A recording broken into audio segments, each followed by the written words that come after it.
للہ وکفا وسلام علی عبادہ الذین اصطفى اما بعد اعوذ باللہ من الشیطان الرجیم بسم اللہ الرحمن الرحیم واما من خاف مقام ربہ ونہى النفس عن الہوى فإن الجنة هي المأوى سبحان ربك رب العزة عما يصفون وسلام على المرسلين والحمد لله رب العالمين اللهم صل على سيدنا محمد وعلى آل سيدنا محمد وبارك وسلم.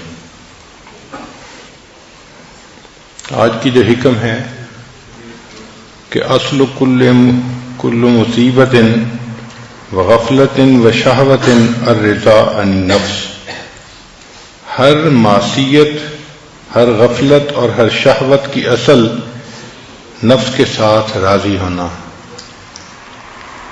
وَأَصْلُ كُلِّ طَاعَةٍ وَيَقْظَةٍ وَعِفَّةٍ، اور ہر طاعت اور یقظہ بیداری کو کہتے ہیں، اور عفت پاک دامنی کو کہتے ہیں. عدم الرضا من کا انہا، یعنی ہر ایک معصیت اور غفلت اور نفسانی شہوت کی جڑ اپنے نفس سے رضامندی ہے، اور ایک طاعت، بیداری اور پاک دامنی کی جڑ اپنے نفس سے ناراضگی ہے.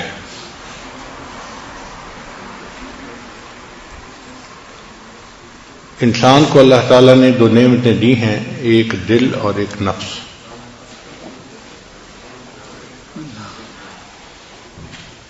دل جو ہے یہ جذبات کا مقام ہے، محبت کا جذبہ، نفرت کا جذبہ، خوشی کا جذبہ، غم کا جذبہ. جذبات کا تعلق انسان کے قلب سے ہے، اور نفس جو ہے یہ خواہشات کا مقام ہے. ہر اچھی یا بری خواہش انسان کے نفس میں ہوتی ہے. اچھی خواہش تو یہ میں تہجد گزار بن جاؤں، مجھے تکبیر اللہ کی پابندی نصیب ہو جائے، یہ اچھی خواہشات ہے. اور بری خواہش یہ کہ مجھے پہچانا جائے، ہر بندہ میری بات کو مانے، میری بات کو سنا جائے، یہ بری خواہشات ہیں. جب نفس کی اصلاح ہو جاتی ہے تو اس میں اچھی خواہشات رہ جاتی ہیں، اور اگر اس کی اصلاح نہ ہو تو فطرتاً نفس کے اندر برائی ہے. اللہ تعالیٰ نے ارشاد فرمایا وَنَفْسٍ وَمَا سَوَّاهَا فَأَلْهَمَهَا فُجُورَهَا وَتَقْوَاهَا. نفس کی قسم کھا کر فرمایا کہ اس کے اندر ہم نے فسق و فجور اور تقوی دونوں چیزوں کو رکھ لیا ہے. تو جو بندہ اپنے آپ پر محنت نہیں کرتا، اس کا نفس اس کو فسق و فجور ہی کے اوپر آمادہ کرتا ہے. چنانچہ ہر انسان کے نفس کی یہ چاہت ہوتی ہے میری خواہشات پوری ہوں، میں انجوائے کروں، مجھے لذت ملے.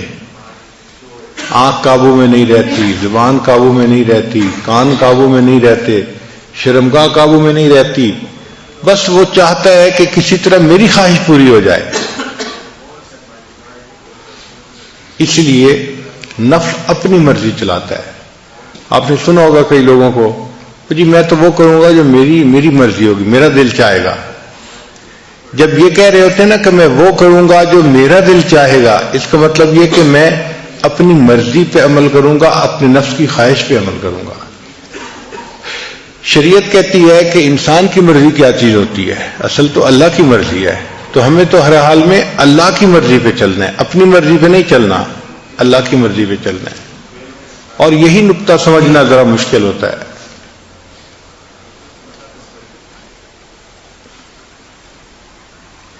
اس دنیا میں اتنا کسی اور بت کی پرستش نہیں کی گئی جتنا نفس کی پرستش کی گئی ہے.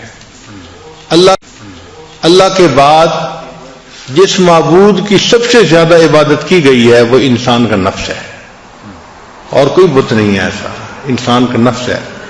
یہ اتنا بڑا معبود ہے کہ انسانوں نے اپنے من کی پرستش کی ہے، اپنے من کی پوجا کی ہے، جو دل نے کہا وہ کر لیا، اس چیز کو سوچا ہی نہیں کہ شریعت اجازت دیتی ہے یا نہیں دیتی۔ اور یہی بنیاد اور فساد کی جڑ ہے کہ انسان کا نفس اتنا قوی ہو کہ جو اس کے اندر ٹیمپٹیشن ہو انسان اس کو پورا کر دکھائے۔ یہ جو ذکر و سلوک کی محنت ہے یہ نفس کو کمزور کرنے کی محنت ہے، اس کو کہتے ہیں نفس کو مارنا۔ مارنے سے مراد یہ نہیں ہے کہ کوئی چیز زندہ تھی اور اس پہ چھری پھیر دی وہ مر گئی، مارنے سے مراد یہ ہے کہ نفس کو اتنا کمزور کر دینا کہ یہ شریعت کی مخالفت کرنا چھوڑ دے، اس کو نفس کا مارنا کہتے ہیں۔ نہنگو ازدہا او شیر نر مارا تو کیا مارا۔ نہنگ کہتے ہیں کروکوڈائل کو۔ کروکوڈائل کو مارنا اتنا مشکل کام نہیں ہے، پائتھن کو مارنا مشکل کام نہیں ہے، میل لائن کو مارنا اتنا مشکل کام نہیں ہے، مشکل کام ہے اپنے نفس کو مارنا۔ نہنگو ازدہا او شیر نر مارا تو کیا مارا، بڑے موزی کو مارا نفس امارہ کو گر مارا۔ گیا شیطان مارا ایک سجدے کے نہ کرنے سے، شیطان ایک سجدے نہ کرنے کے اوپر مارا گیا، اس کو دربار سے دھتکار دیا۔ گیا شیطان مارا ایک سجدے کے نہ کرنے سے، ہزاروں سال سجدے میں جو سر مارا تو کیا مارا۔ اس نے ہزاروں سال جو سجدے کیے زمین پر تو ان کا کیا فائدہ نکلا، نتیجہ تو یہ تھا نا کہ ایک سجدے کے نہ کرنے پہ وہ اللہ کے دربار سے دھتکار دیا گیا۔ تو بات یہی ہے کہ ہم آج ایسی زندگی گزار رہے ہیں کہ جن کاموں میں ہمارا نفس موافقت کرتا ہے ہم شریعت کے ان کاموں کی، ان باتوں کی پابندی کرتے ہیں، اور جس کام میں نفس مخالفت کرتا ہے تو شریعت کا حکم چھوڑ کے نفس کی پوجا کر لیتے ہیں، نفس کے پیچھے چل پڑتے ہیں۔ اور یہی چیز شرک خفی کہلاتی ہے۔ ایک ہے شرک جلی۔ شرک جلی کہتے ہیں کہ انسان بتوں کو سجدہ کرے، درختوں کو سجدہ کرے اور قبروں کو سجدہ کرے، اس کو شرک جلی کہتے ہیں، واضح شرک ہے۔ اور ایک ہے شرک خفی، چھپا ہوا شرک۔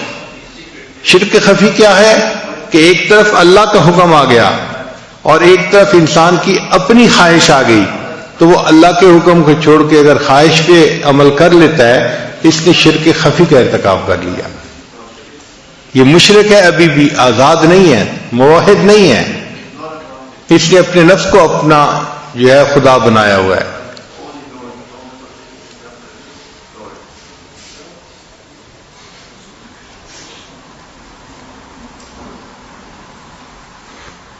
تو یہ ذکر و سلوک کی محنت انسان کو سکھاتی ہے کہ ہم نے اپنے نفس کی خواہشات کو کیسے توڑنا ہے، کیسے چھوڑنا ہے اور اس کو کیسے رد کرنا ہے، اپنی ٹیمپٹیشنز کو کیسے ہمیں برداشت کرنا ہے۔ انسان کے اندر ذکر کرنے سے یہ قوت آ جاتی ہے، پھر اس کا دل چاہتا ہے کہ میں دیکھوں غیر محرم کی طرف، مگر نہیں دیکھتا۔ اس کا دل چاہتا ہے کہ میں زبان سے یہ بات نکالوں، مگر وہ دوسرے کی غیبت نہیں کرتا، وہ اپنے آپ کو شریعت کا پابند کر لیتا ہے، اور یہی چیز انسان کی کامیابی کی بنیاد ہے۔ اب نفس کمزور ہو جائے اس کے لیے ہمارے اکابر نے بہت محنتیں کروائیں، چنانچہ آپ شروع دور میں دیکھیں اکابرین میں تو وہ اپنے خواہشات کو توڑنا اس پر بہت محنت کرواتے تھے، بہت محنت کرواتے تھے۔ دل میں چاہت پیدا ہوئی نہیں پوری کرنی تاکہ نفس کمزور ہو جائے۔ مقصد کیا تھا؟ نفس کمزور ہو جائے۔ یہاں تک کہ اگر پانی کا گھڑا دھوپ میں پڑا ہے تو جی چاہا کہ اس کو اٹھا کے میں سائے پہ رکھ دوں، ٹھنڈا ہو جائے گا پانی ذرا، تو نہیں، نفس چونکہ چاہ رہا ہے میں نے ایسا نہیں کرنا، تو نہیں کرتے تھے۔ پھر کھانا نہیں کھاتے تھے بعض کے بارے میں تو یہاں تک مشہور ہے کہ انہوں نے روٹی لکڑی کی بنوائی اور گلے میں لٹکا لی. جب بھوک لگتی تھی تو وہ لکڑی کی روٹی کو دانتوں میں چباتے تھے. اے نفس، تو مجھے اللہ کی مخالفت پہ جو ہے آمادہ کرتا ہے، میں تجھے کھانا کیوں دوں؟ تو کھانا ہی نہیں کھاتے تھے، اتنا مجاہدہ کرتے تھے. پانی نہیں پیتے تھے، کھانا نہیں کھاتے تھے. یہ جو ہے نا قلت کلام، قلت منام، قلت طعام، یہ سب ٹرم نکلی اسی لیے ہے اپنے نفس کو کمزور کرنے کی خاطر کہ انسان کم بولتا ہے تو کم گناہ کرتا ہے، تو کم بولے. آج کل ہم زیادہ بولنے کے مریض ہیں، اس لیے ہمیں بار بار اعلان کرنا پڑتا ہے بھئی مسجد ہے، اعتکاف ہے، آپ آہستہ بولیں آہستہ بولیں. اس کی وجہ کیا ہوتی ہے کہ ہم نے چپ کے مزے نہیں لیے ہوتے، ہمیں خبر ہی نہیں کہ چپ کے مزے کیا ہوتے ہیں. یہ چپ کے مزے ایسی نعمت ہیں کہ جس بندے کو نصیب ہو جائے اس کا بولنے کو دل نہیں چاہتا، وہ خاموش بیٹھا اپنے رب کی یاد میں لگا ہوا ہوتا ہے. حضرت خواجہ باقی باللہ رحمت اللہ علیہ بہت خاموش رہتے تھے. ایک بندے نے کہا کہ حضرت آپ کچھ نصیحت کریں، آپ کی نصیحت سے لوگوں کو فائدہ ہوگا. تو حضرت نے جواب میں کہا جس نے ہماری خاموشی سے کچھ نہیں پایا وہ ہماری باتوں سے بھی کچھ نہیں پائے گا. جس نے ہماری خاموشی سے کچھ نہیں پایا وہ ہماری باتوں سے بھی کچھ نہیں پائے گا. تو خاموش رہنا آسان کام نہیں ہے. بندے کی ایک طبیعت بنی ہوتی ہے بولنے کی، اور ذرا موقع ملتا ہے تو بولنا ہی شروع کر دیتا ہے، رکنا بھی چاہے تو رک نہیں سکتا. اور جس کو خاموشی کے مزے اللہ تعالیٰ فرما دیں اس کا دل گھبرا رہا ہوتا ہے کہ کیوں اتنی ٹر ہو رہی ہے. جیسے برسات کے موسم میں مینڈک ہوتے ہیں نا تو ٹر ہو رہی ہوتی ہے، ایک آواز آ رہی ہوتی ہے مستقل. اسی طرح بندہ چپ نہیں رہ سکتا، ٹر کرتا رہتا ہے، بولتا رہتا ہے بولتا رہتا ہے.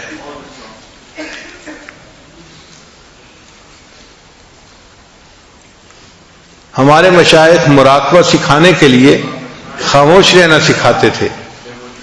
چنانچہ حضرت اقبستانوی رحمۃ اللہ کی خانقاہ پہ جو بندہ تربیت کے لیے آتا تھا پہلا کام اس کے ذمہ لگتا تھا کہ آپ نے کلام نہیں کرنا، بات نہیں کرنی، چپ رہنا ہے. ہاں سلام اگر کوئی کرے تو اس کا جواب دے سکتے ہیں چونکہ وہ واجب ہے، اس کے علاوہ کلام نہیں کر سکتے. تو صرف سلام کا جواب دینے کی اجازت تھی، اس کے علاوہ کلام کرنے کی اجازت نہیں تھی. حضرت خواجہ مجذوب رحمۃ اللہ علیہ چونکہ شاعر تھے اور ان سے لوگ زیادہ واقف بھی تھے اور مانوس بھی تھے، تو ان سے زیادہ باتیں کرنے کی کوشش کرتے تھے. تو حضرت خواجہ مجذوب رحمۃ اللہ نے کیا کیا تھا، ایک گتے کے اوپر لکھ دیا تھا خاموش، اور دھاگا ڈال کے اس کو گلے میں لٹکا لیا تھا. تو اگر کوئی بندہ ان سے بات کرنے لگتا تھا تو وہ اس کی طرف اشارہ کر دیتے تھے، صرف بھئی دیکھ لو یہ سائن ہے خاموش. اس طرح خاموش رہتے تھے. حضرت مفتی محمد شفیع رحمۃ اللہ علیہ اور حضرت مولانا یوسف النوری رحمۃ اللہ علیہ کے بارے میں آتا ہے کہ جب دونوں شہزادوں نے علم حاصل کر لیا تو تھانہ بھون حاضر ہوئے کہ حضرت کی خدمت میں کچھ وقت رہتے ہیں. اب جب وہاں گئے تو عشاء کی نماز پڑھ کے کمرے میں آئے. دونوں کو رہنے کے لیے ایک ہی کمرہ دے دیا گیا تھا.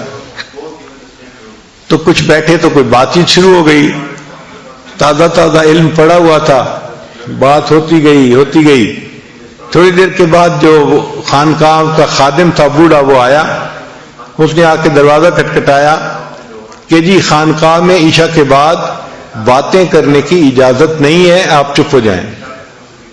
وہ چپ ہو گئے، مگر اس کو روٹین میں لیا اور تھوڑی دیر کے بعد پھر کوئی مسئلہ شروع ہو گیا، پھر باتیں شروع ہو گئیں.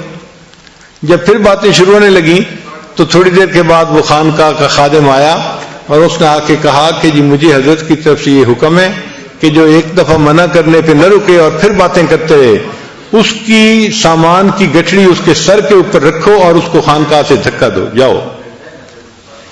جب آپ نے بات سمجھنی نہیں تو رہنے کا کیا فائدہ، کیوں وقت اپنا بھی ضائع کر رہے ہو، ہمارا بھی ضائع کر رہے ہو. تو اس نے کہا جناب میں دوسری دفعہ آ کے بتا رہا ہوں اب اگر میں نے آپ لوگوں کی آواز سن لی تو میں نے آپ کا سامان آپ کے سر پہ رکھنا ہے اور آپ کو خانقاہ سے نکال دینا ہے۔ پھر دونوں کو احساس ہوا کہ خاموشی کی اہمیت کتنی تھی، کتنا سیریس معاملہ تھا۔ پھر اس کے بعد وہ نہیں بولے۔ ایک عالم آئے حضرت تھانوی رحمۃ اللہ کو ملنے کے لیے، بڑے عالم تھے، مگر حضرت نے انہیں کہا کہ آپ نے بات نہیں کرنی، چنانچہ وہ بالکل نہیں بولتے تھے۔ تو تھانہ بھون کے جو مقامی لوگ تھے وہ ان کو گنگا سمجھتے تھے، کیونکہ کبھی بولتے سنا جو نہیں، اس کو کوئی بات بھی کرنی ہوتی تھی تو اشاروں سے کرتے تھے، تو لوگ ان کو گنگا سمجھتے تھے۔ جب وہ کچھ عرصہ رہے اور ان کے اوپر رنگ چڑھ گیا تو اب حضرت نے ایک دن انہیں کہا کہ آپ درس قرآن دیں۔ تو انہوں نے درس قرآن دینا شروع کیا تو مقامی لوگ حیران تھے اور آپس میں باتیں کر رہے تھے کہ دیکھو حضرت گنگوہی کی کرامت کے گنگے بندے نے بھی بولنا شروع کر دیا۔ تو مشائخ اتنا چپ کا مجاہدہ کرواتے تھے کہ بات ہی نہیں کرنی، اور واقعی چپ کے اپنے مزے ہیں، ہم اس سے واقف نہیں ابھی۔ اگر واقف ہو جائیں تو بات کرنا ہمیں مشکل نظر آئے، دل نہ چاہے بات کرنے کو۔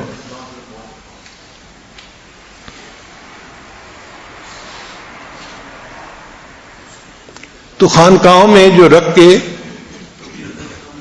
محنت کروائی جاتی تھی، کم کھانا، کم بولنا، کم سونا، اس کم کا اصل مقصد یہ ہوتا تھا کہ نفس کمزور ہو جائے اور انسان کے لیے شریعت کے اوپر چلنا آسان ہو جائے، یہ شریعت پر چلنے کے راستے میں رکاوٹ نہ بنے۔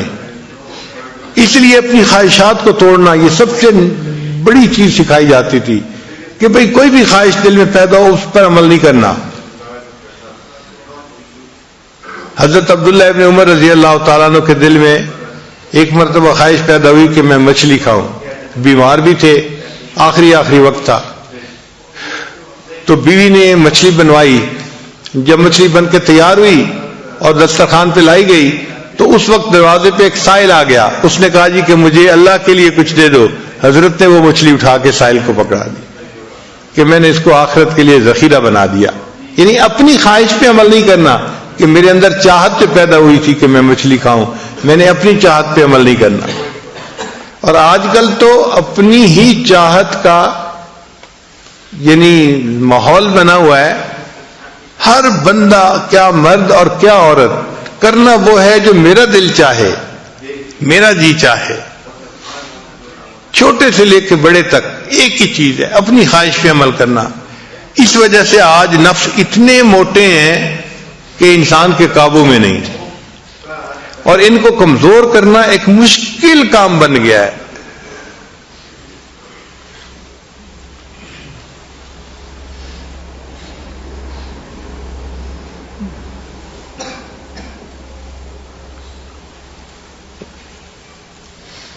حتیٰ کہ لوگ نیکی والی زندگی بھی اختیار کر لیتے ہیں، نیکی پہ آ بھی جاتے ہیں، مگر من مانی اتنی ہوتی ہے کہ ذرا نفس کے کچھ خلاف ہو جائے تو پھر دیکھو ان کو غصہ کیسے آتا ہے، اوفینڈ کیسے ہو جاتے ہیں، او فوراً ایک ڈفرینٹ بندہ نظر آنا شروع ہو جائے گا۔ ناگوار چیز تو برداشت ہی نہیں نہ ہوتی، اور اسی لیے ہمارے مشائخ جو ڈانٹ ڈپٹ کیا کرتے تھے نا، اس کا مقصد اصل یہی تھا کہ ناگوار چیز کو برداشت کرنے کی عادت آ جائے، اصل مقصد یہ تھا۔ اور انہوں نے فرمایا کہ اگر شیخ بلا وجہ کسی بندے کو جوتے مارے تو اس کو چاہیے کہ وہ جوتا پھر اٹھا کے اپنے شیخ کو دے۔ اور یہاں تو بات بات پہ لاجکس چلتی ہیں، اور یہ ایسے ہے اور یہ ایسے ہے، اور مقصد کیا ہوتا ہے کہ بس جو میری خواہش ہے وہ پوری ہو جائے۔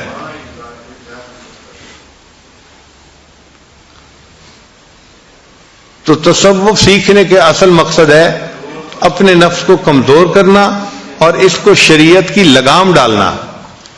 جس نے اپنے نفس کو شریعت کی لگام ڈال لی اس نے گویا اپنے نفس کو مار لیا، اور دنیا جہان کی سعادتیں اس بندے کو نصیب ہو گئیں۔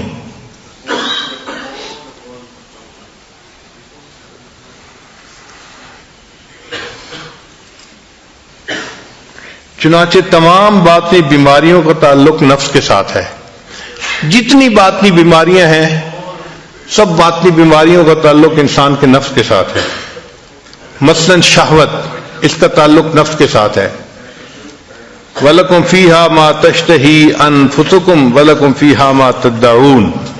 تو دیکھا شہوت کی نسبت نفس کے ساتھ کی گئی، تو شہوت کا تعلق بھی انسان کے نفس کے ساتھ ہے. پھر خواہشات کا تعلق بھی نفس کے ساتھ ہے. وَنَهَى النَّفْسَ عَنِ الْهَوَىٰ، اور جس نے اپنی خواہشات، اپنے نفس کو خواہشات کے پورا کرنے سے روک لیا تو خواہشات کا تعلق بھی نفس کے ساتھ.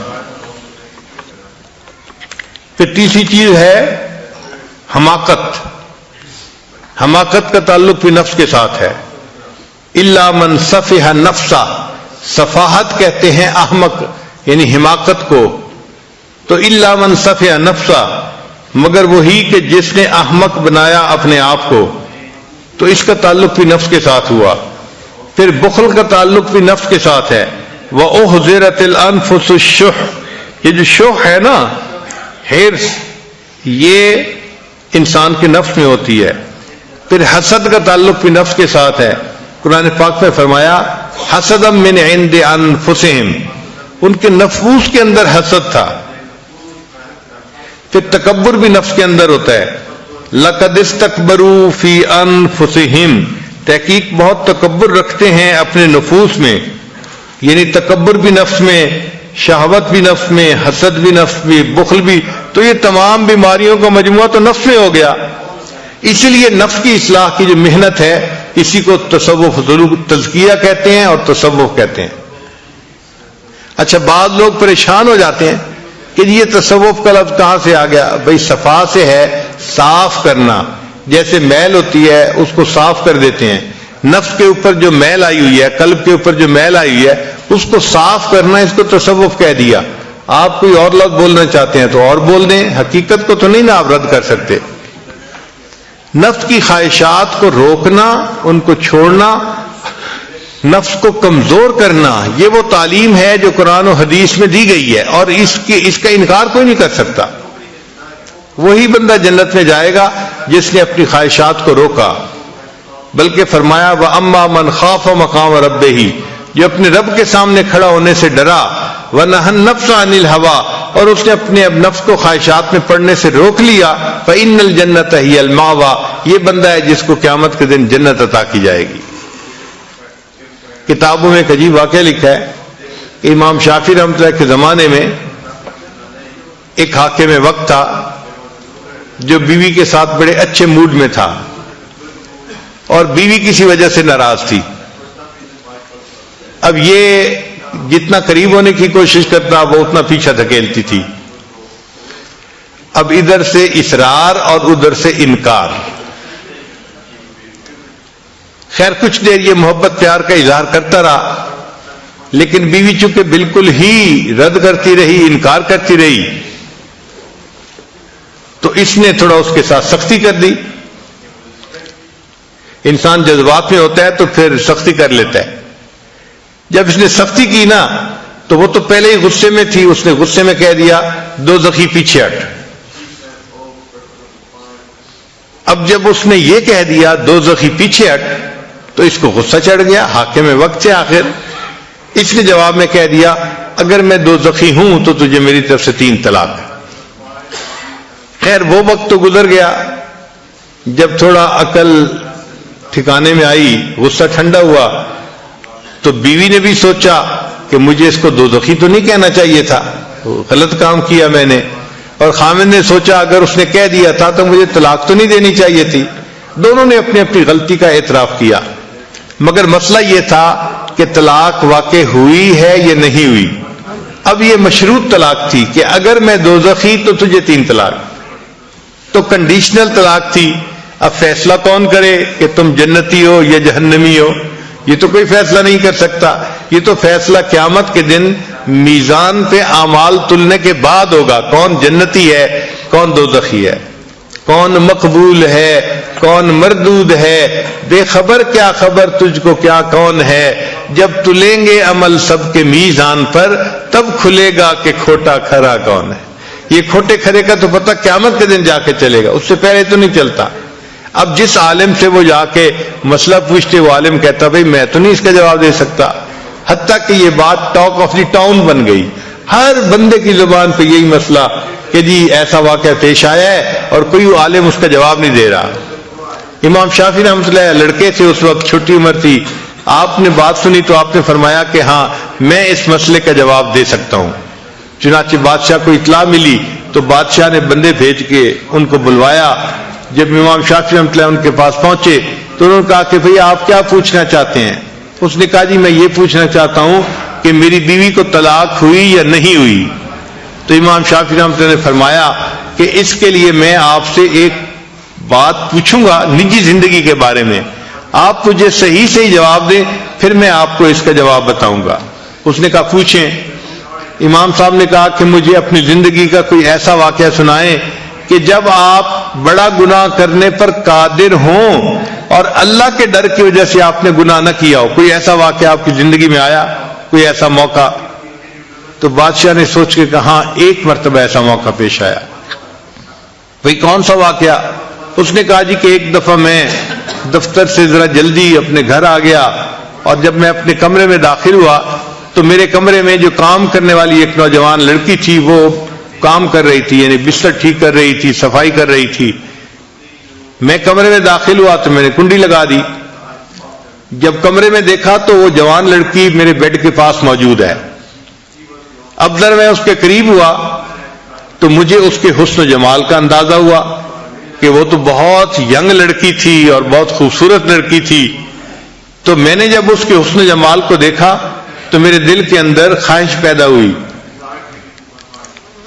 اب اللہ نے عورت کو سمجھ دی ہوتی ہے، چنانچہ وہ لڑکی فوراً سمجھ گئی بادشاہ کے انداز سے کہ اس کے قدم اٹھانے کا انداز اچھا نہیں ہے۔ تو جب بادشاہ اس کے ذرا قریب ہوا نا تو لڑکی نے کہا یا ملک اتق اللہ، اے بادشاہ اللہ سے ڈر۔ کہتے کہ جب اس نے یہ الفاظ کہے تو میرے دل پر ان الفاظ کا ایسا اثر ہوا کہ میں نے اس کو کہا کہ اچھا تم یہاں سے چلی جاؤ، میں تمہیں ہاتھ بھی نہیں لگاتا۔ چنانچہ وہ لڑکی جو تھی تقیہ نقیہ تھی، پاک صاف تھی، وہ وہاں سے چلی گئی اور بادشاہ جو تھا اس نے اپنا کمرہ پھر لاک کر لیا، اپنا کام کر لیا۔ کہنے لگا کہ یہ ایک ایسا موقع تھا اگر میں اس لڑکی کے ساتھ بدکاری کرنا چاہتا تو کوئی مجھے پوچھنے والا نہیں تھا، چونکہ میں بادشاہ تھا، میرے پاس موقع تھا، پھر تنہائی تھی، پھر میں نے کمرہ لاک بھی کر لیا تھا، مگر اللہ کے ڈر سے میں نے اس گناہ کو چھوڑ دیا۔ یہ ایک ایسا موقع آیا ہے کہ میں نے ایک گناہ کو اللہ کی رضا کے لیے چھوڑا۔ تو جب اس نے یہ واقعہ سنایا تو امام شافعی رحمۃ اللہ نے فرمایا کہ ہاں میں فتویٰ دیتا ہوں کہ تو جنتی ہے اور تیری بیوی کو طلاق نہیں ہوئی۔ اب یہ بات جب باہر نکلی تو علماء حیران کہ بھئی یہ فتویٰ کیسے انہوں نے دے دیا گیا، یہ کون بندہ ہے جو جنت کی ٹکٹیں بیچ رہا ہے، جنت کی ٹکٹیں الاٹ کر رہا ہے، یہ کون ہے؟ تو امام شافعی رحمۃ اللہ سے پوچھا گیا، ان کا دیکھو بھئی یہ فتویٰ میں نے نہیں دیا، یہ فتویٰ قرآن پاک میں خود اللہ تعالیٰ نے عطا فرمایا ہے۔ انہوں نے پوچھا کون سا؟ انہوں نے آیت پڑھی وَأَمَّا مَنْ خَافَ مَقَامَ رَبِّهِ، اور جو بندہ اپنے رب کے سامنے کھڑے ہونے سے ڈر گیا، وَنَهَى النَّفْسَ عَنِ الْهَوَىٰ، اور اس نے اپنے نفس کو خواہشات میں پڑنے سے روک لیا، فَإِنَّ الْجَنَّةَ هِيَ الْمَأْوَىٰ، اس کا ٹھکانہ جنت ہے۔ تو قرآن فیصلہ دے رہا ہے کہ اس کا ٹھکانہ جنت ہے۔ جب وہ جنتی ہے تو اس کا مطلب ہے اس کو طلاق نہیں ہوئی اس کی بیوی کو۔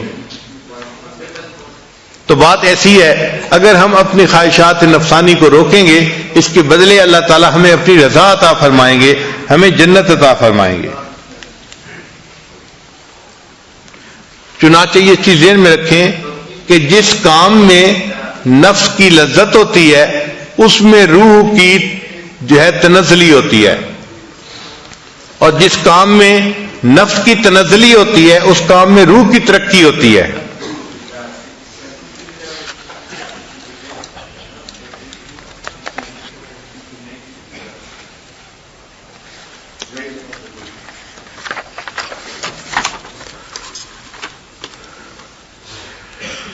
چنانچہ جس کام سے نفس کے اوپر چوٹ پڑتی ہے اس کام سے انسان کو روحانی ترقی نصیب ہوتی ہے،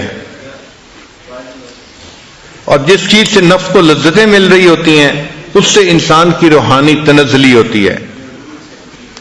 کہتے ہیں کہ حضرت باجید بستامی رحمۃ اللہ کو ایک مرتبہ خواب میں اللہ تعالیٰ کی زیارت نصیب ہوئی. خواب میں زیارت کا نصیب ہونا یہ ممکن ہے، بزرگوں نے لکھا ہے کتابوں میں. تو انہوں نے اللہ سے پوچھا، اے اللہ کیف اصل الیک، میں آپ تک کیسے پہنچ سکتا ہوں، میں آپ تک پہنچنا چاہتا ہوں، اے اللہ میں آپ تک کیسے پہنچ سکتا ہوں. تو رب کریم نے آگے سے جواب دیا، اے میرے پیارے دا نفسک و تعال، تو اپنے نفس کو چھوڑ دے اور میرے تک آ جا. اس لیے باجید بستامی رحمۃ اللہ فرمایا کرتے تھے کہ جنت 2 قدم ہے. اکثر محفلوں میں فرماتے تھے جنت 2 قدم ہے، جنت 2 قدم ہے. تو کسی نے کہا کہ حضرت آپ کیسے کہتے ہیں کہ جنت 2 قدم ہے؟ آپ نے فرمایا پہلا قدم اپنے نفس پہ رکھ لو، تمہارا دوسرا قدم جنت سے پہنچ جائے گا. تو پہلا قدم نفس پہ رکھنا پڑتا ہے تب نفس مرتا ہے، ورنہ نہیں نفس مرتا. اور یہ ذہن میں رکھنا کہ ہمارا بدترین دشمن ہو ہمارا اپنا نفس ہے. حدیث پاک ہے اعدا عدوک نفسک التی بین جنبیک، کہ تم اپنے نفس سے دشمنی رکھو، وہ نفس جو تمہارے جو ہے وہ پہلو کے درمیان میں ہے، وہ تمہارا سب سے بڑا دشمن ہے. ہم اپنے نفس کو پالنے میں لگے ہوتے ہیں اور نفس ہمیں جہنم میں دھکے دینے میں لگا ہوتا ہے. اور یہ نفس ایسا مکار ہے کہ اس کا مکر شیطان سے بھی زیادہ. آپ دیکھیں کہ شیطان نے آدم علیہ السلام کو سجدہ نہ کیا، اس نے اللہ کی نافرمانی کی. تو سوال پیدا ہوتا ہے کیوں نافرمانی کی؟ اس وقت تو کوئی اور شیطان نہیں تھا جس نے اس کو ورغلایا ہو، تو اس نے کیوں سجدہ نہیں کیا تھا؟ تو علماء نے لکھا ہے اس وقت شیطان تو کوئی اور نہیں تھا مگر اس کے نفس نے اس کو ورغلایا. تو نفس وہ بدبخت ہے، بدکار ہے کہ جس نے عزازیل کو شیطان بنوا دیا. یعنی شیطان کو شیطان بنوانے والا جو گرو گنٹھال ہے وہ نفس ہے. تو نفس جو ہے یہ زیادہ بڑا دشمن ہوا. اب انسان کو گناہ کا جو خیال آتا ہے نا، کئی مرتبہ شیطان کی طرف سے آتا ہے، کئی مرتبہ نفس کی طرف سے آتا ہے. تو سالک کو پتہ نہیں چلتا کہ یہ کدھر سے جو ہے وہ میسج آ رہا ہے، کون میسج بھیج رہا ہے گناہ کا. تو ہمارے بزرگوں نے اس کو کھول دیا. وہ فرماتے ہیں کہ جب گناہ کا کوئی خیال آئے اور بار بار اسی گناہ کا تقاضا ہوتا رہے کہ یہی گناہ کرنا ہے، تو سمجھ لو کہ یہ نفس کی طرف سے ہے. کیونکہ نفس کی مثال ضدی بچے کی طرف سے ہے. وہ ایک چیز اگر منہ سے نکال دیتا ہے نا تو کہتے ہیں کہ بس مجھے وہی چاہیے، مجھے وہی چاہیے. تو نفس بھی اسی طرح ہے کہ ایک مرتبہ جو خیال آ گیا گناہ کا، یہ بار بار اسی خیال کے اوپر وہی خیال دل میں لاتا رہتا ہے. اور اگر شیطان کسی کے دل میں گناہ کا خیال ڈالے اور بندہ اس کو رد کرے تو شیطان اس گناہ پہ جمع نہیں رہتا، یہ پھر دوسری آپشن بھیج دیتا ہے. اچھا یہ نہیں ہو سکتا تو چلو یہ کر لیں، اچھا یہ نہیں ہوتا تو چلو یہ کر لیں. دوسری آپشن، تیسری آپشن، چوتھی آپشن. مقصد اس کا یہ ہے کہ کہیں نہ کہیں گناہ کی تشکیل ہو جائے اس کی. اگر ایک میں نہیں ہوتی تو دوسرے میں، نہیں ہوتی تو تیسرے میں. تو اگر آپ کے ذہن میں گناہ کا خیال آئے اور آپ اس کو روکیں اور روکنے پر گناہ کی آپشن نئی سے نئی آتی رہے تو آپ سمجھ جائیں کہ یہ میسج شیطان بدبخت بھیج رہا ہے. اور اگر اسی گناہ ہی کا ذہن کے اندر جو ہے وہ خیال رہے تو آپ سمجھ لیں کہ یہ میرا نفس ہے جو میرے ساتھ مکاری کر رہا ہے.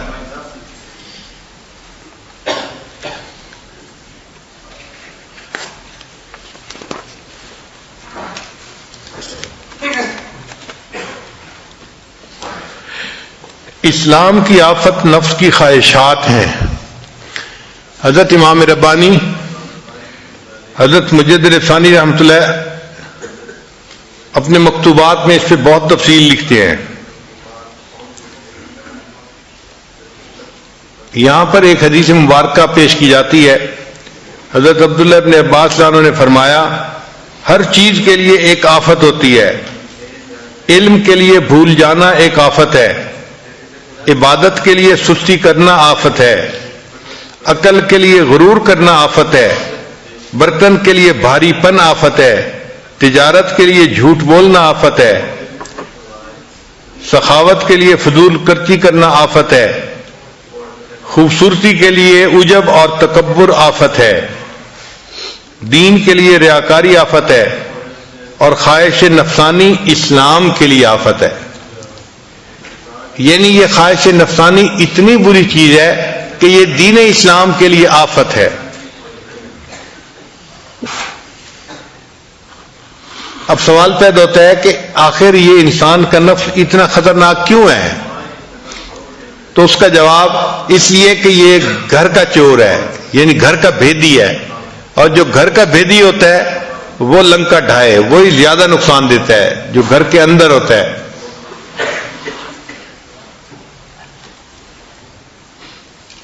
پہلے زمانے میں ہل چلاتے تھے تو دو بیل ہل میں جوتے تھے، ایک اندر کی طرف ایک باہر کی طرف۔ جب چکر لگاتے تھے تو ایک اندر چکر لگاتا تھا، ایک باہر چکر لگاتا تھا۔ آج کل تو ٹریکٹر آ گئے، معاملہ ہی دوسرا ہو گیا۔ ایک بزرگ کھڑے تھے تو انہوں نے دیکھا کہ اچانک وہ جو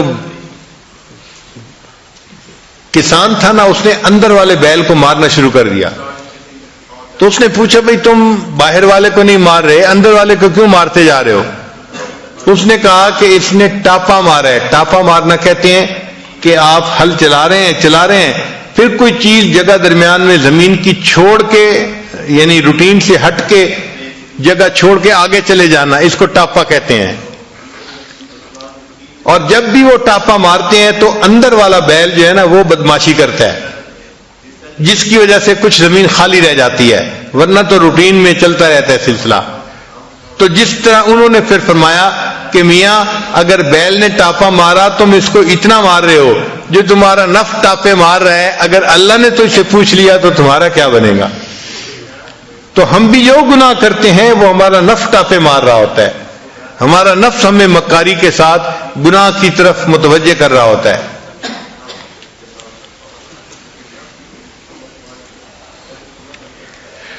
اور یہ نفس اس لیے خطرناک ہے کہ یہ وہ دشمن ہے جس سے انسان کو محبت ہوتی ہے۔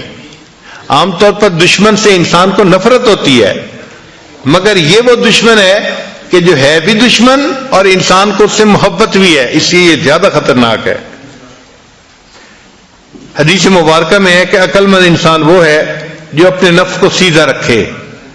الکیس من دان نفسہ وعمل لما بعد الموت۔ عقل مند وہ ہے کہ جو اپنے نفس کو سیدھا رکھے اور مرنے کے بعد کے لیے عمل کرے۔ والعاجز من اتبع نفسہ ہواہا وتمنى علی اللہ۔ اور عاجز وہ ہے کہ جو اپنے نفس کی خواہشات کی اتباع کرے اور اللہ سے تمنا رکھے کہ اللہ مجھے جنت بھیج دیں گے، یعنی کام گناہ والے کر رہا ہے اور تمنا جنت کی رکھی ہوئی ہے۔ ایک حدیث پاک میں ہے کہ طاقتور انسان وہ ہوتا ہے جو اپنے نفس کو سیدھا رکھے۔ ان الشدید، جو طاقتور ہوتا ہے وہ کون ہوتا ہے؟ اور ایک حدیث پاک میں ہے کہ اصل مجاہد وہ ہوتا ہے جو اپنے نفس سے لڑتا ہے۔ المجاہد من جاہد نفسہ فی طاعت اللہ۔ مجاہد وہ ہوتا ہے جو اپنے نفس کے ساتھ اللہ کی رضا کے لیے مجاہدہ کرتا ہے۔ ایک حدیث پاک میں ہے کہ متقی وہ ہے جو نفس کو شدید محاسبہ میں رکھے۔ چنانچہ میمون بن مہران اللہ عنہ فرماتے ہیں، میمون بن مہران رحمۃ اللہ فرماتے ہیں کہ انسان اس وقت تک متقی نہیں بن جاتا جب تک کہ وہ اپنے نفس کو شدید محاسبے میں نہ رکھے۔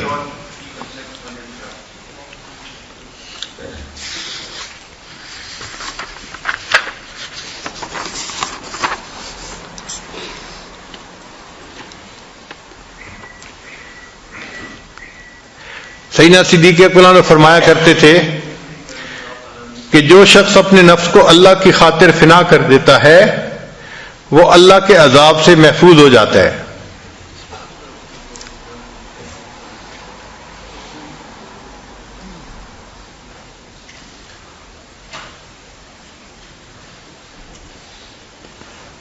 حضرت عمر بن عبد العزیز رحمت اللہ علیہ فرمایا کرتے تھے کہ افضل اعمال نفس کی مخالفت ہی کی وجہ سے کیے جا سکتے ہیں. یعنی جب انسان نفس کی مخالفت کرتا ہے تو جو عمل اس وقت کرتا ہے اس عمل پر بڑا اجر ملتا ہے، وہ افضل اعمال ہوتے ہیں.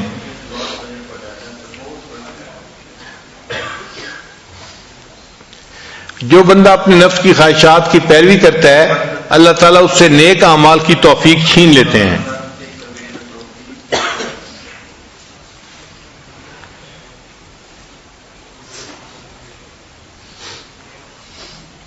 چنانچہ محمد بن حنفیہ فرمایا کرتے تھے کہ انسان کو جنت تب ملے گی جب وہ اپنے نفس کو خواہشات کو توڑے گا، قطع کرے گا.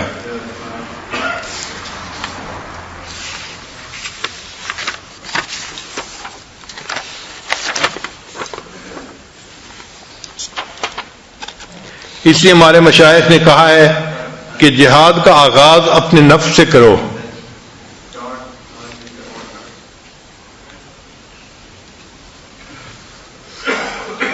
ابدأ بنفسک، کہ تم جہاد کا آغاز اپنے نفس سے کرو.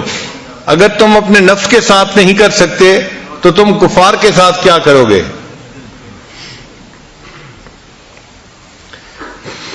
مکتوبات شریفہ کی عبارات سنیں. امام ربانی حضرت مجدد ثانی رحمۃ اللہ نے لکھی ہیں. فرماتے ہیں طالب و مطلوب کے درمیان سب سے بڑا حجاب طالب کا نفس ہے. یعنی اللہ اور بندے کے درمیان جو سب سے بڑا حجاب ہے وہ بندے کا اپنا نفس ہے. پھر آگے فرماتے ہیں میرے مخدوم و مکرم انسان کا نفس امارہ جاہ و ریاست کی محبت پر پیدا کیا گیا ہے. اس کی تمام ہمت و کوشش اپنے ہم اثروں پر بلندی حاصل کرنا ہے اور وہ فطری طور پر اس بات کا خواہاں ہے کہ تمام مخلوقات اس کی محتاج اور اس کی اوامر و نواہی کے تابع ہو جائے اور وہ خود کسی ایک کا بھی محتاج اور محکوم نہ ہو. اس کا یہ دعویٰ الوہیت خدا ہونے اور خدا کے بے مثل جل سلطانہ کے ساتھ شرکت کا دعویٰ ہے، بلکہ وہ بدبخت شراکت پر بھی راضی نہیں ہے بلکہ چاہتا ہے کہ حاکم صرف وہی ہو اور باقی سب اس کے محکوم ہو. تو نفس کی جو یہ چاہت ہے نا کہ میری خواہش پوری ہو، یہ اصل میں الوہیت کا دعویٰ ہے. وہ چاہتے ہیں کہ بس میرا حکم چلے.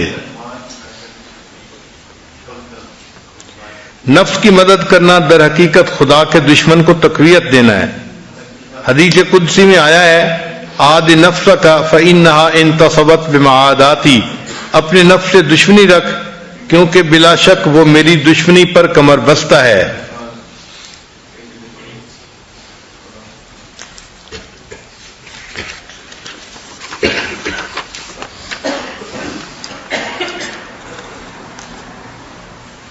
چنانچہ فرماتے ہیں کہ نفس کی شرارت ابلیس کی شرارت سے زیادہ ہے.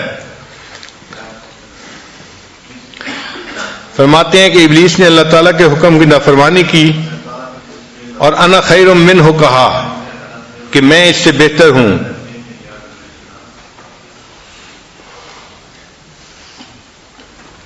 لیکن پھر اس نے جب بنی آدم کو بہکایا تو شیطان نے انسان کو بہکانے کے بعد اس سے اپنی برات ظاہر کی کہ انی بریء منک انی اخاف اللہ رب العالمین.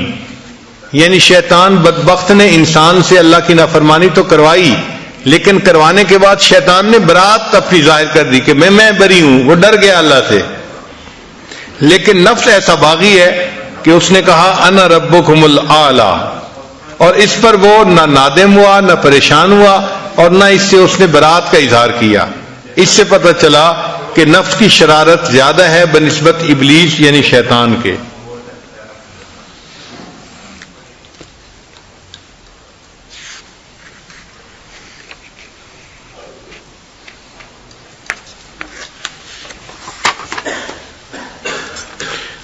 اب سوال پیدا ہوتا ہے کہ اس نفس کو کنٹرول کرنے کا کیا طریقہ ہے؟ تو تین باتیں بڑی اہم ہیں. پہلی بات کہ نفس کو شہوات سے روکا جائے. کوئی بھی خواہش نفسانی انسان کے ذہن میں پیدا ہو فوراً اس پر عمل نہیں کرنا چاہیے بلکہ اس کو روکنا چاہیے، اس پہ عمل نہیں کرنا. تو نفس کو خواہشات سے روکا جائے پہلی بات. دوسری بات، نفس پر عبادات کا بوجھ ڈالا جائے. جتنا زیادہ عبادت کا بوجھ ڈالیں گے اتنا نفس کمزور ہوگا. زیادہ نوافل پڑھیں، زیادہ تلاوت کریں، زیادہ روزے رکھیں، زیادہ ذکر کریں. جتنا عبادت زیادہ کریں گے اتنا نفس کمزور ہوگا. اور تیسری بات کہ اللہ سے دعا مانگتے رہیں، کیونکہ نفس کی اصلاح اللہ کی رحمت کے بغیر ممکن نہیں. قرآن پاک میں ہے وما ابرئ نفسی ان النفس لامارۃ بالسوء الا ما رحم ربی. جس پر رب کا رحم ہوتا ہے اس بندے کا نفس جو ہے وہ سیدھا ہو جاتا ہے، ورنہ تو نفس کا سیدھا ہونا مشکل ہے.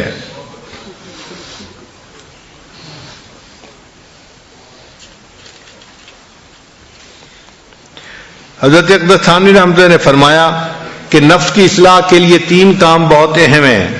پہلا کام مرشد کامل کی خدمت میں رہے. دوسرا کام اپنے دشمنوں اور حاسدوں سے سبق سیکھے. اور تیسرا کام کہ دوسرے لوگوں سے عبرت پکڑے.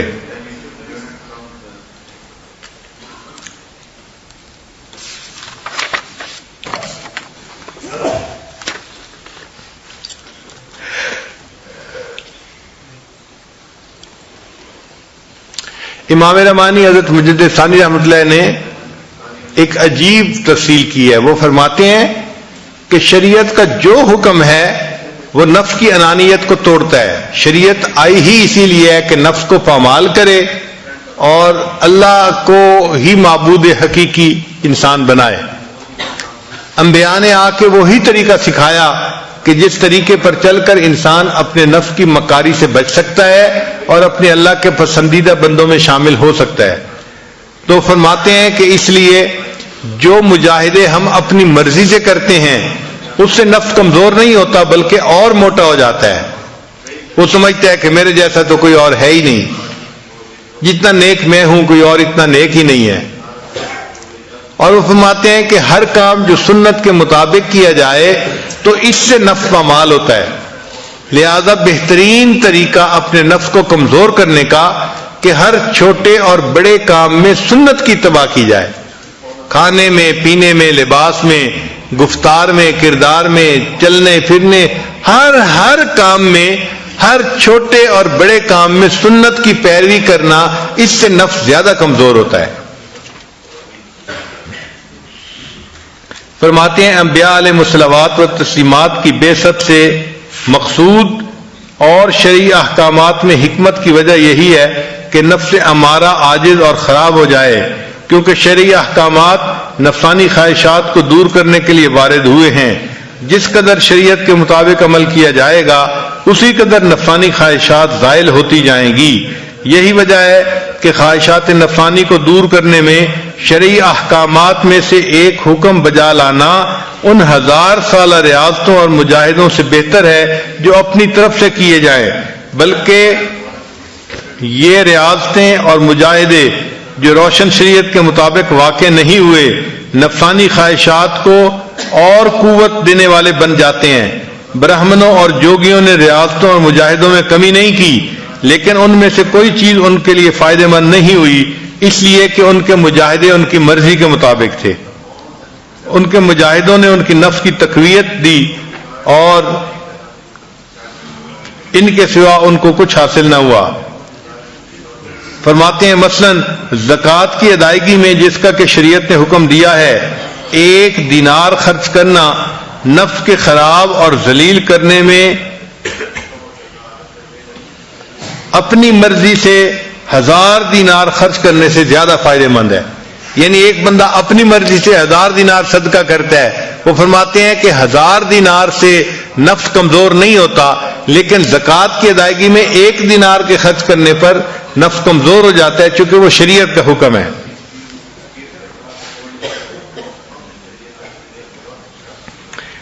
اس لیے فرماتے ہیں کہ عید الفطر کے دن کھانا کھانا اس سے نفس کمزور ہوتا ہے، اور اپنی مرضی سے پورا سال نفلی روزے رکھنا اس سے نفس کمزور نہیں ہوتا، چونکہ وہ اپنی مرضی تھی اور یہ اللہ کے حکم کی فرما برداری تھی. نماز فجر کی 2 رکعتوں کو جماعت کے ساتھ ادا کرنا جو کہ سنتوں میں سے ایک سنت کا بجا لانا ہے، اس بات سے کئی درجے بہتر ہے کہ انسان تمام رات نفل نماز ادا کرتا رہے اور فجر کی نماز جماعت کے بغیر ادا کرے.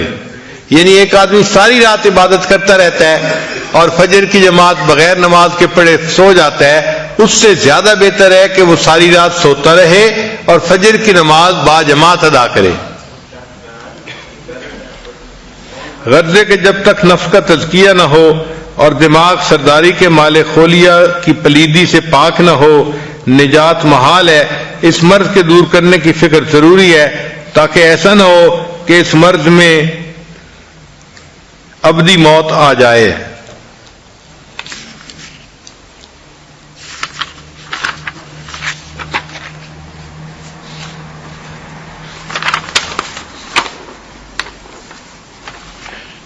پھر امام ربانی حضرت مجدد ثانی ہم تک فرماتے ہیں کہ کلمہ طیبہ کی تکرار سے نفس کا علاج بہت جلدی ہوتا ہے.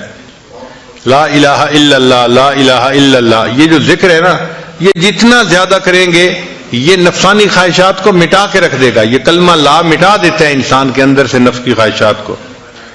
فرماتے ہیں کلمہ طیبہ لا الہ الا اللہ جو آفاقی اور انفسی معبودوں کی نفی کے لیے وضع کیا گیا ہے، نفس کے پاک کرنے میں بہت سی مفید اور نہایت مناسب ہے. بزرگان طریقت نے نفس کے تزکیہ کے لیے اسی کلمہ طیبہ کو اختیار کیا ہے. تا بجارو بلا نہ روبی را نہ رسید در سرائے الا اللہ، جب تک تو لا کی جھاڑو سے صفائی راہ کی صفائی نہیں کرے گا اس وقت تک تو الا اللہ کے باب میں داخل نہیں ہوگا. یعنی لا الہ کی ذکر سے معبود جو ہیں نفسانی معبود ان کی نفی ہو جاتی ہے. تو جب معبودوں کی نفی ہو جاتی ہے تو انسان کو اللہ کے دروازے پر پہنچنے کی سعادت نصیب ہو جاتی ہے. اس لیے لا الہ الا اللہ جو ہے یہ انسان کے دل کو روشن کر دیتا ہے. نبی علیہ السلام نے ارشاد فرمایا جددوا ایمانکم بلا الہ الا اللہ، بقول لا الہ الا اللہ، کہ تم لا الہ الا اللہ کے کلمے کو پڑھ کر اپنے ایمان کی تجدید کر لو، اس کو تازہ کر لیا کرو. اس لیے اپنے ایمان کو تازہ کرنے کے لیے سالکین کو بتایا جاتا ہے کہ وہ دن میں کم از کم 5000 مرتبہ لا الہ الا اللہ پڑھیں تاکہ ان کا ایمان تازہ رہے.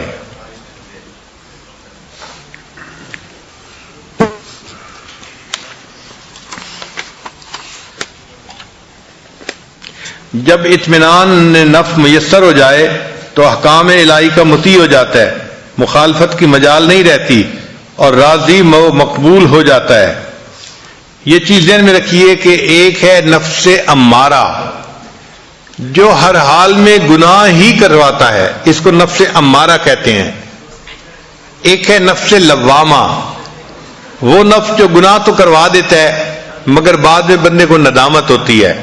ہم میں سے اکثر لوگ نفس لوامہ والے لوگ ہیں کہ ہم گناہ بھی کر لیتے ہیں بعد میں پچھتاتے بھی ہیں کہ ایسا نہیں کرنا چاہیے تھا. اور ایک ہے نفس مطمئنہ.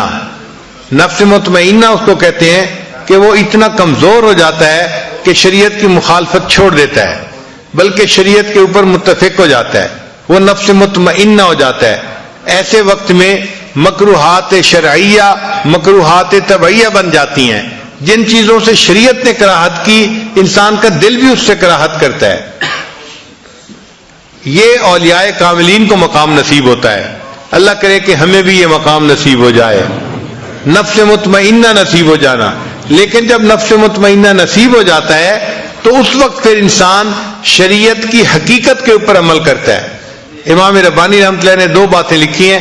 وہ کہتے ہیں کہ جب تک نفس مطمئنہ حاصل نہیں ہوتا انسان شریعت کے ظاہر پہ عمل کر رہا ہوتا ہے، اور جب نفس مطمئنہ نصیب ہوتا ہے تب انسان شریعت کے باطن پہ عمل کرتا ہے، تب اس کو اصل شریعت پر عمل کرنے کی توفیق نصیب ہوتی ہے.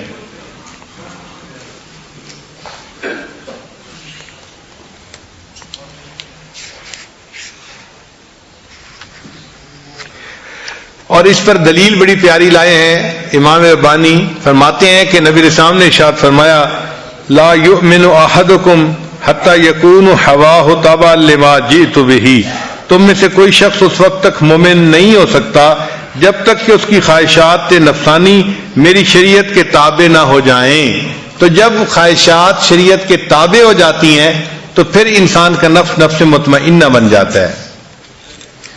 فرماتے ہیں کہ نفس مطمئنہ کے نصیب ہونے پر انسان کو اسلام حقیقی میسر ہو جاتا ہے. اور اس پر اللہ فرماتے ہیں یا ایتھا النفس المطمئنہ ارجعی الی ربک راضیۃ مرضیہ فادخلی فی عبادی وادخلی جنتی. انسان کو جب فنائے قلب حاصل ہوتی ہے تو ولایت صغریٰ کا مقام ہے.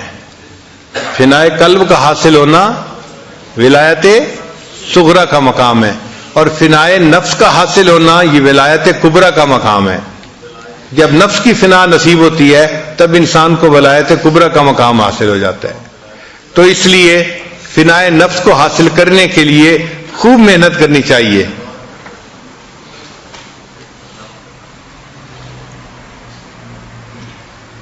امام ربانی رحمۃ اللہ فرماتے ہیں کہ دیکھیں جو سب سے برا تھا جب نیکی پہ آیا تو سب سے اچھا وہی بن گیا.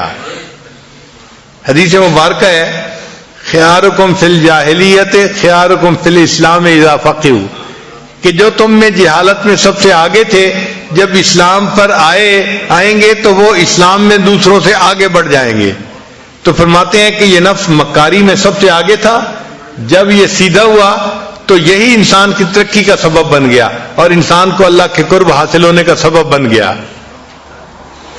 تو یہی نفس جب سیدھا ہوتا ہے تو انسان کو فرشتوں سے اونچا مقام حاصل ہو جاتا ہے. حالانکہ یہی تھا جس نے انسان کو شیطان بنایا ہوا تھا. تو جب بدکار تھا تو سب سے بدکاری بڑی اسی نے سکھائی تھی کہ انسان کو شیطان بنا دیا. جب سیدھا ہوا تو یہی نفس جو تھا انسان کی ترقی کا سبب بن گیا اور انسان کو اس نے فرشتوں سے اوپر مقام عطا فرما دیا. یعنی ذکر کرنے سے اور اتباع سنت کرنے سے ایک ایسا مقام آ جاتا ہے کہ جہاں نفس شریعت کی فرمانبرداری پہ آمادہ ہو جاتا ہے اور وہ شریعت کی مخالفت چھوڑ دیتا ہے. اس کو نفس مطمئنہ کہتے ہیں اور ہم اللہ سے اس نفس مطمئنہ کے حصول کی دعائیں کرتے ہیں.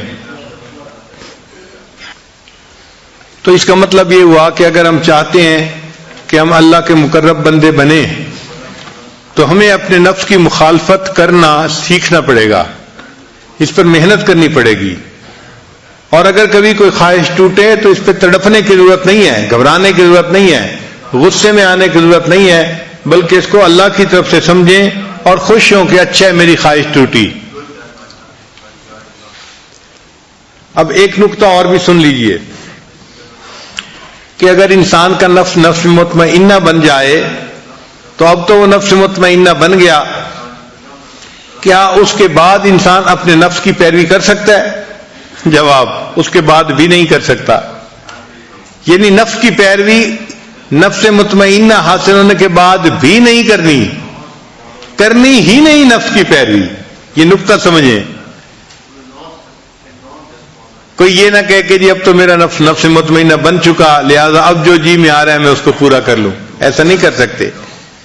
نفس کی پوری زندگی مخالفت کرنی ہے اور اللہ تعالیٰ بندے سے نفس کی مخالفت کرواتے رہتے ہیں. اس کی نفس کی خواہشات کو توڑتے رہتے ہیں. اچھا ایک نقطہ اور بھی سمجھ لیجئے کہ قرآن مجید کی آیت ہے وَلِمَنْ خَافَ مَقَامَ رَبِّهِ جَنَّتَانِ، کہ جو رب کے سامنے کھڑے ہونے سے ڈر گیا اس کے لیے دو جنتیں. تو مفسرین نے اس کے دو طرح کے ترجمے کیے ہیں. بعض مفسرین نے ترجمہ یہ کیا ہے کہ ایسے بندے کو اللہ تعالیٰ جنت میں دو محل عطا فرمائیں گے. یہ ایسا ہی ہے جیسے ایک بندے کا ایک گھر لاہور میں ہوتا ہے، ایک کراچی میں ہوتا ہے، ایک اسلام آباد میں ہوتا ہے. تو دو گھر ہوتے ہیں اس کے. اللہ تعالیٰ بھی اس کو دو جنتیں عطا فرمائیں گے. ایک اس کو ایک جگہ گھر حاصل ہوگا اور دوسرا اس کو ہو سکتا ہے نبی علیہ السلام کے قدموں میں اللہ گھر عطا فرما دے. تو دو گھر اس کو ملیں گے جو اپنے نفس کی خواہشات سے بچ جائے گا. اور بعض مفسرین نے ترجمہ کیا ہے کہ نہیں، اس کا ترجمہ یہ ہے کہ اس کے لیے دو جنتیں ہیں، ای جنت الدنیا و جنت الآخرہ. اللہ اس کی دنیا کو بھی جنت کا نمونہ بنا دیں گے اور آخرت میں اس کو تو جنت عطا فرمائیں گے ہی صحیح. تو ایسا بندہ جو اپنے نفس کی مخالفت کرتا ہے اس کی دنیا جنت بن جاتی ہے. کیسے جنت بن جاتی ہے؟ جنت وہ جگہ ہے وَلَكُمْ فِيهَا مَا تَشْتَهِي أَنفُسُكُمْ کہ جہاں انسان کی ہر خواہش پوری ہوگی. تو انسان ایک ایسے مقام پہ پہنچ جاتا ہے اپنے نفس کی مخالفت کرتے کرتے کہ اللہ تعالیٰ اس کے نفس کی ہر چاہت کو پورا فرما دیتے ہیں. اس کے دل میں خواہش پیدا ہوتی ہے اللہ اس کو پورا کر دیتے ہیں. یعنی ایک مرتبہ میں نے اپنے حضرت حمزہ سے سوال پوچھا کہ حضرت ایک آدمی مستجاب الدعوات ہوتا ہے, یہ تو بڑا اونچا مقام ہے. حضرت فرمان لگے ہاں. میں نے کہا کیا اس سے بھی اونچا مقام ہے؟ حضرت فرمان لگے ہاں, مستجاب الدعوات بندے کو تو مانگنا پڑتا ہے. ایک ایسا بھی مقام ہے جہاں بندے کو اللہ بن مانگے دے دیتے ہیں, اس کے دل میں چاہت پیدا ہوتی ہے اللہ اس کو پورا فرما دیتے ہیں. ایک مقام اس سے بھی اونچا ہے اور یہ اللہ مومن کو عطا فرماتے ہیں کہ مومن کے دل میں چاہت پیدا ہوئی اللہ اس کو پورا کر دیتے ہیں. اسی مقام کی طرف اشارہ کیا علامہ اقبال نے, خودی کو کر بلند اتنا کہ ہر تقدیر سے پہلے خدا بندے سے خود پوچھے بتا تیری رضا کیا ہے. اللہ بندے سے پوچھتے ہیں میرے بندے تو کیا چاہتا ہے. چونکہ یہ بندہ نفس کی تمام خواہشات کو توڑ چکا, اب اللہ اس کی خواہشات کو پورا کرنا چاہتے ہیں. تو اللہ نے اس کی دنیا کی زندگی کو اس کے لیے جنت بنا دیا, چنانچہ اللہ اس کی خواہشات کو پورا کر دیتے ہیں.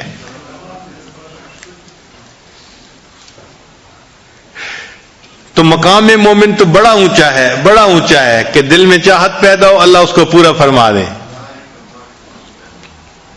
ہمارے بعض بزرگ ایسے تھے کہ جنہوں نے اپنی زندگی کے آخری حصے میں کہا کہ ہمیں دنیا میں جنت کا مزہ آ رہا ہے, اور واقعی ان کو اللہ نے ایسی زندگی دے دی کہ ان کی جو چاہت ہوتی تھی, دل میں خواہش ہوتی تھی, پوری ہو جاتی تھی. اللہ ان کے دل کی خواہش کو پورا فرما دیتے تھے.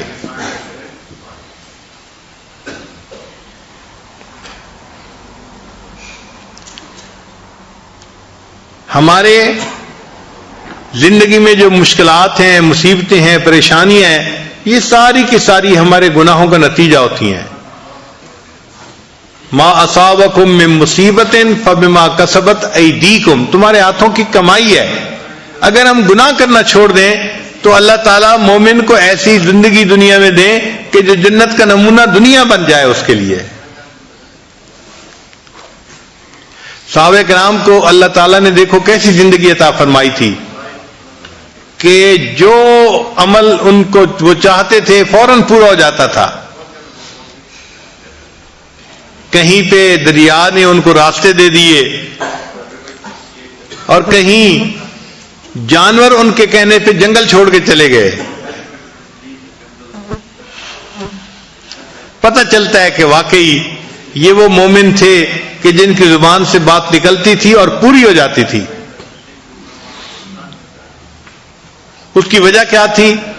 جس جسم کے اوپر اللہ کا حکم نافذ ہو جائے گا اس جسم سے نکلنے والی بات اللہ تعالیٰ دنیا کے اوپر نافذ فرما دیں گے. یہ اصول سمجھیں. یہ جو ہمارا 6 فٹ کا جسم ہے نا, اس کے اوپر ہم جتنا اللہ کے حکم کو نافذ اچھی طریقے سے کر لیں گے اتنا ہماری بات دنیا کے اوپر نافذ آسانی سے ہو جائے گی. اگر 100% اللہ کا حکم ہم نے اپنے جسم پہ نافذ کر لیا, اب ہماری زبان سے بات نکلے گی, اللہ اس بات کو دنیا کے اندر نافذ کر دیں گے, بات پوری ہو جائے گی.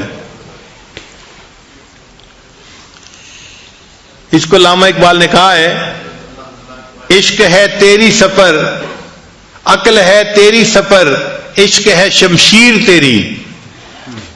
عقل ہے تیری سفر, سفر کہتے ہیں ڈھال کو, عقل ہے تیری سفر, عشق ہے شمشیر تیری.